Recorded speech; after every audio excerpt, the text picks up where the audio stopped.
Hello, welcome to देवान study. आज आपण प्राण्याचे वर्गीकरण हा टॉपिक पाहू. प्राण्याचे वर्गीकरण हा टॉपिक पाहत असताना अचूकपणे पूर्ण तयारी कशी करता येईल हे आज आपण पाहूया. एक्झाम खूप जवळ आलेले आहे, त्यामुळे या टॉपिकमधील आपला एकही प्रश्न नाही गेला पाहिजे. तर पाहूया आज आपण प्राण्याचे वर्गीकरण. हा प्रश्न आहे की 2022 कंबाईन एक्झाममध्ये विचारला गेलेला प्रश्न. ऑस्टिक या वर्गातील मासे कोणते? ऑस्टिक. तर माशाचे फक्त दोन प्रकार लक्षात ठेवा, एक ऑस्टिक आणि एक क्वाड्रिकथॉइस. तर ऑस्टिक या गटामध्ये ही ट्रिक वापरा की बॉम्बेचा सलमान लंगडत जातो आणि पॉपकट खातो. तर फक्त हेच मासे येतात, बॉम्बेचा सलमान लंगडत जातो आणि पॉपकट खातो. तर पॉपकट, बॉम्बेचा सलमान, लंगफिश हे ऑस्टिक या वर्गामध्ये येतात. तर या वर्गामध्ये क्वाड्रिकथॉइस या वर्गामध्ये कोणते मासे येतात? तर या वर्गामध्ये रॉबिट डॉग इलेक्ट्रिक शॉक म्हणजे रॉबिट डिश, त्याच्यानंतर dog fish, rabbit fish, dog fish आणि इलेक्ट्रिक शार्क हे मासे क्वाड्रिकथॉइस या वर्गामध्ये येतात. तर या दोन ट्रिकनुसार आपण हे मासे लक्षात ठेवू शकता. त्यानंतर पुढील प्रश्न. सरपटणारे प्राणी कोणते? हा प्रश्न 2022ला कंबाईन या एक्झाममध्ये विचारला गेलेला प्रश्न आहे. तर सरपटणारे प्राणी तुम्हाला अनेक देण्यात येतील आणि त्यामध्ये फक्त हा प्रश्न, हा शब्द त्याच्यामध्ये मिक्स केला असेल किंवा बेडूक मिक्स केला असेल, तर फक्त या ठिकाणी हेच लक्षात ठेवा की सॅलेमँडर आणि बेडूक हे उभयचर गटातील प्राणी आहेत. सरपटणारे प्राणी कोणते हे न पाहण्यापेक्षा फक्त दोनच प्राणी लक्षात ठेवा की सॅलेमँडर आणि बेडूक हे उभयचर गटातील प्राणी आहेत. आणि उभयचर गटातील प्राण्याचे 3 गट पडतात, अपोडा, युराडेला आणि ॲनोरा. तर युराडेलामध्ये सॅलेमँडर हा प्राणी येतो. या युराडेला गटामध्ये सॅलमँडर हा प्राणी येतो. तर ॲनोरामध्ये बेडूक आणि उडणारे बेडूक हे प्राणी येतात. तर या ठिकाणी फक्त हेच लक्षात ठेवा की उभयचर प्राणी कोणते? तर सॅलेमँडर आणि बेडूक. त्यानंतर पुढील प्रश्न. आता सममिती. तर सममिती म्हणजे काय की आता हे द्विपार्श्व सममिती, त्या ठिकाणी द्विपार्श्व सममिती, त्यानंतर गोलीय सममिती, अरीय सममिती आणि असममिती. तर द्विपार्श्व सममिती म्हणजे काय की बरोबर एकाच अक्षातून बरोबर 2 भाग पडतात. तर यात मानव, कीटक, मासे, बेडूक इत्यादी यात अनेक प्राणी येतात. तर द्विपार्श्व सममिती प्राणी कोणते? तर हा लक्षात ठेवण्याची काही गरज नाही. हा द्विपार्श्व सममिती तुम्ही लक्षात ठेवू नका. फक्त ह्या 3 सममिती लक्षात ठेवा की गोलीय सममितीमध्ये कोण येतं? सी आर्चिन. गोलीय सममिती, तर हे कसे लक्षात ठेवा की आर्ची गोल गोल घुमवते म्हणजे गोलीय सममिती.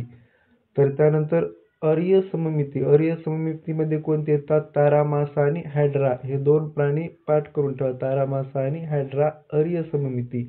आणि असममिती म्हणजे ज्याचे 2 भाग करता येणार नाहीत अक्षामधून, तर असे प्राणी अमिबा, पॅरामेशियम, स्पंज हा सुद्धा एक प्राणीच आहे, स्पंज. त्यानंतर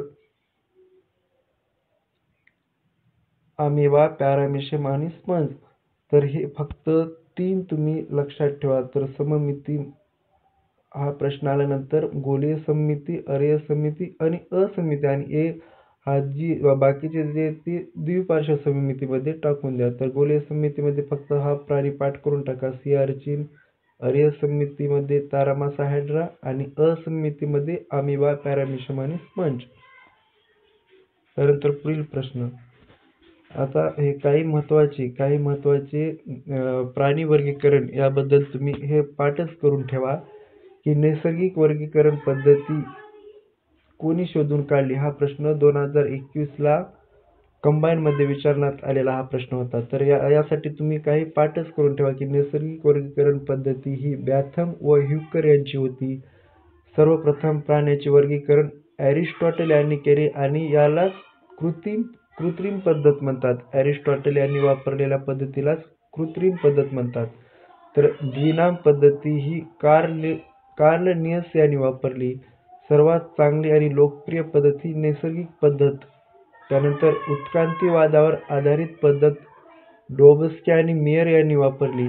तर पंचसृष्टी पद्धती रॉबर्ट विटाकर आणि कोपलेन यांनी मोनोरा, प्रोटिस्टा, वनस्पती, प्राणी असे वर्गीकरण केले. तर या सर्व पद्धती तुम्ही पाठ करून ठेवा.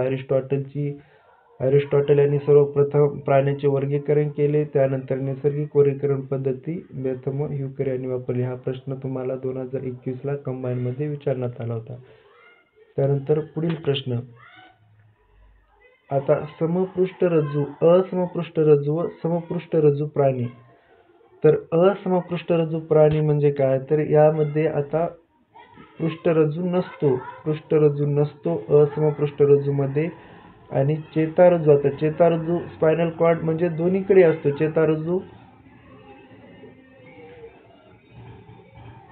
इथं चुकून चेतन झालेले ते चेतारज्जू असले, चेतारज्जू या ठिकाणी चेतारज्जू दोन्हीकडे असतो, समपृष्ठरज्जू आणि असमपृष्ठरज्जू. परंतु असमपृष्ठरज्जू मध्ये असेल तर तो भरीव आणि अधर बाजूचा असतो. आता ह्या दोन बाजू कन्फ्यूज होऊ शकतात, अधर बाजू आणि पृष्ठबाजू. तर पृष्ठबाजू म्हणजे समोरची नाही तर मागची बाजू ही लक्षात ठेवा. मागील बॅक साइड याला म्हणतात, बॅक साइडला पृष्ठबाजू. आणि अधर म्हणजे समोरील बाजू. तर असमपृष्ठरज्जू प्राण्यामध्ये फक्त एकच लक्षात ठेवा की चेतारज्जू स्पायनल कॉर्ड असेल तर तो भरीव आणि अधर बाजूस असतो, म्हणजे समोरील बाजूस. आणि हृदय हे मागच्या बाजूस असते. असमपृष्ठरज्जूमध्ये प्राण्यामध्ये फक्त दोनच लक्षात ठेवा की चेतारज्जू भरीव आणि मागच्या बाजूस, तर पुढील बाजूस. अधर म्हणजे पुढील आणि पृष्ठ म्हणजे बॅक साइड. तर हृदय हे बॅक साइडला असते. आणि समपृष्ठरज्जूमध्ये हृदय हे अधर बाजूस म्हणजे पुढील बाजूस. आणि या ठिकाणी चेतारज्जू आहे. चेतारज्जू असेल तर तो पोकळ आणि पृष्ठबाजूस म्हणजे मागच्या साईडला असतो. हे फक्त दोनच गोष्टी या ठिकाणी लक्षात ठेवा, असमपृष्ठरज्जू, समपृष्ठरज्जू मध्ये. त्यानंतर पुढील प्रश्न.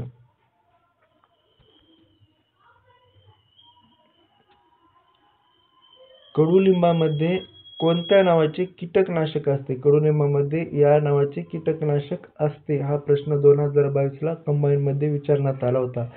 तर कडुलिंबामध्ये ॲझॅडिरेक्टिन हे कीटकनाशक असते. तर कीटकनाशके कोणती पुढीलपैकी हे कीटकनाशक आहे असा प्रश्न येऊ शकतो. तर कीटकनाशक आता माहित आहे की ज्यामध्ये कीटकनाशक कशी लक्षात ठेवा की ज्यामध्ये फास्ट शब्द असतो, फास्ट, त्यानंतर इथं पण फास्ट, त्यानंतर इथं पण फास्ट, त्यानंतर इथं पण फास्ट, त्यानंतर इथं पण फ आणि स फास्ट. आणि ज्यामध्ये फास्ट हा शब्द असतो ती कीटकनाशके. आणि हा एक अपवाद आहे, तेवढं पाठ करून टाका की डायमिथॉइट हे कीटकनाशक आहे. तर ज्यामध्ये समजा तुम्हाला कीटकनाशके कोणती कीटकनाशके आहेत तर आपल्याला काहीच पाठ नाही, तर फास्ट हा शब्द कोणत्या ठिकाणी आहे फक्त हे लक्षात ठेवा, त्याला म्हणतात कीटकनाशके. त्यानंतर पुढील प्रश्न. उभयचर वनस्पती कोणती? हा प्रश्न 2021 कंबाईन मध्ये विचारण्यात आलेला प्रश्न आहे. तर उभयचर वनस्पती ही ब्रायोफाइट्स ही आहे. तर ब्रायोफाइट्सचा जनक हेडविक हे आहेत आणि भारतीय ब्रायोफाइट्सचा जनक कश्यप हे आहेत. तर ब्रायोफाइट्स वनस्पती कोणत्या? मास, रिक्सिया, मेकस्थिया आणि अँथॅसिरोस या ब्रायोफाइट्स वनस्पती आहेत. तर या वनस्पती लक्षात ठेवण्यासाठी ही ट्रिक आहे की मारिका मेकअप सी से पावतक. म्हणजे मा म्हणजेच मास, मारी म्हणजे रिक्सिया, त्यानंतर मेकअप म्हणजे मेकस्थिया आणि सिरिसे पावतक म्हणजे अँथॉसिरस. या ठिकाणी या पद्धतीने तुम्ही पाठ करू शकता. तर काही आता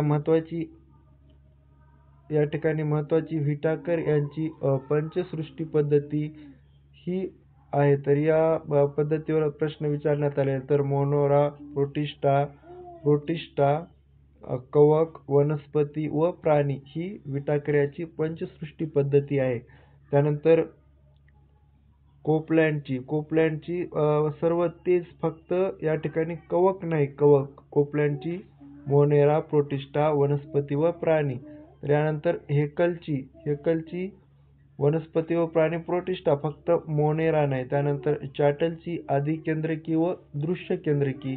त्यानंतर एचरची अबीजपत्री व बीजपत्री आणि एरिस्टॉटलची जलचर, भूचर, खेचर, उभयचर.